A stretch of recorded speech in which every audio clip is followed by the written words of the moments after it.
మొట్టమొదటిసారిగా ఆడబిడ్డలకు న్యాయం చేసిన నాయకుడు నందమూరి తారక రామారావు గారనే విషయం మీరు గుర్తుపెట్టుకోవాలి. ఆస్తిలో సమాన హక్కు తీసుకొచ్చాడు.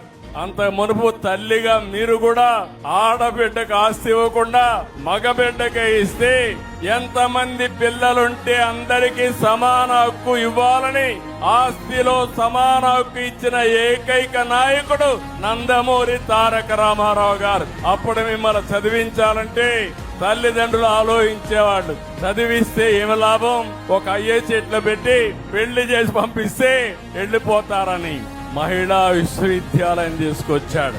ఆ రోజుట్లోనే ఆలోచించాడు. మీరు ఇంకొక పక్కన చూస్తే స్థానిక సంస్థల్లో మహిళలే ఉండేవాళ్లు కాదు.